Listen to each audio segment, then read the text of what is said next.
Hello friends, my name is Yash Yadav. Welcome to Prakash Classes. Now come to the next chapter, surface areas and volume. इसकी first exercise पे आते हैं. Exercise के first question को देखते हैं. First question हमारा क्या कह रहा है, आइए रीड आउट करते हैं. 2 cubes each of volume 64 centimetre cube are joint together end to end. यहाँ पे देखिए, ये मैंने फिगर बना रखी है. ये एक क्यूब है और ये दूसरा क्यूब है. ओके, इस क्यूब को एंड टू एंड इन्होंने ज्वाइन कर रखा है. लेकिन इससे पहले इन्होंने एक बात दे रखी है कि इसमें जो वॉल्यूम है ऑफ ईच क्यूब, ठीक है, वो कितना है 64 सेंटीमीटर क्यूब. ओके, और निकालने को क्या है, find the surface area of the resultant cuboid.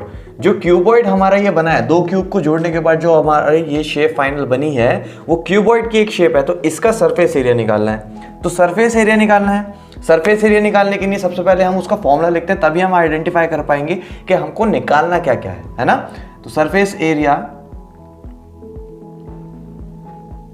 Of cuboid, cuboid का सरफेस एरिया का फॉर्मूला क्या होता है, 2 into L into B plus B into H plus H into L. यही होता है ना. अब आप देखिए, क्या सरफेस एरिया जिस क्यूबॉइड की ये बात कर रहे हैं, क्या उस क्यूबॉइड में हमें लेंथ गिवन है? नहीं गिवन है. क्या हमें ब्रेथ गिवन है? नहीं गिवन है. एच गिवन है? हाइट गिवन है? नहीं गिवन है. तो अब वो कैसे निकलेगी? तो आप यहां देखिए, हमें क्या दिया हुआ है, वॉल्यूम ऑफ ईच क्यूब. तो क्यूब का वॉल्यूम ऑफ ईच क्यूब हमें दे रखा है 64 सेंटीमीटर क्यूब. तो अगर हम यहां से वॉल्यूम ऑफ क्यूब का फॉर्मूला क्या होता है, पहले हम ये देखते हैं, है ना. मैं इसको वॉल्यूम ऑफ क्यूब का फॉर्मूला क्या होता है, साइड क्यूब. यही होता है ना. हम किसी भी एक को ले लेते हैं तो उसका कितना है 64, और यहां आ गया ये साइड क्यूब. ओके, इस क्यूब को इधर लेके आते हैं. तो जब इधर लेके आए हम, यही सॉल्व करता हूं आगे. तो side is equals to 64 under root cube root, है ना. तो ये इसकी जो वैल्यू आएगी वो वैल्यू क्या आएगी, 4. तो 4 सेंटीमीटर एक साइड जो है क्यूब की वो कितनी है, 4 सेंटीमीटर. मतलब एक साइड, और क्यूब की एक प्रॉपर्टी होती है कि उसकी सारी साइड्स इक्वल होती हैं, है ना. क्यूब की प्रॉपर्टी होती है, जब एक साइड हमें पता लग गई 4 सेंटीमीटर है तो इसकी हाइट भी जो है 4 सेंटीमीटर होगी और ब्रेथ भी 4 सेंटीमीटर होगी. अब देखिए, क्योंकि इसने यहाँ पे वॉल्यूम ऑफ ईच क्यूब का है, तो जो दूसरा वाला क्यूब है उसका भी वॉल्यूम 64 सेंटीमीटर क्यूब है ना. तो इसका मतलब कि उसकी साइड भी, दूसरे वाले क्यूब की साइड भी, पहला क्यूब तो ये रहा और दूसरा क्यूब ये रहा, तो दूसरे वाले क्यूब की साइड भी हमारी कितनी हो गई, 4 सेंटीमीटर, है ना.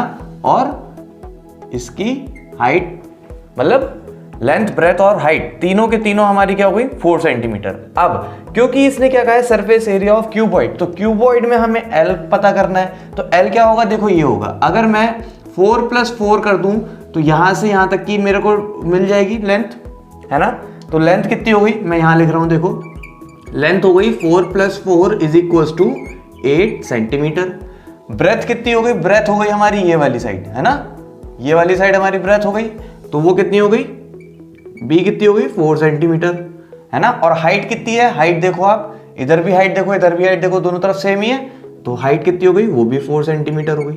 बस इन वैल्यूज को अब हमें इस फॉर्मूले में रखना है और सरफेस एरिया हमारा आ जाएगा. ठीक है, तो देखो मैं यहाँ फॉर्मूले में रखता हूँ, surface area of cuboid is equals to 2 into, direct में लिख रहा हूँ यहाँ से, एल की वैल्यू क्या है 8 इंटू बी की वैल्यू क्या है 4 प्लस 4 इंटू 4 प्लस 4 इंटू 8. ठीक है, कैलकुलेट करते हैं. 8 4 32 प्लस 4 4 16 प्लस 32. इसे आप कैलकुलेट करेंगे तो कैलकुलेट करने के बाद आंसर आएगा 160 सेंटीमीटर स्क्वायर. ओके, कितना आएगा, 160 सेंटीमीटर स्क्वायर. तो यहाँ पे हमें क्या निकालने होगा था, सरफेस एरिया ऑफ क्यूबॉइड, वो हमारा निकल चुका है. Okay, so thank you for watching my video. To support my initiative please subscribe my channel and like it.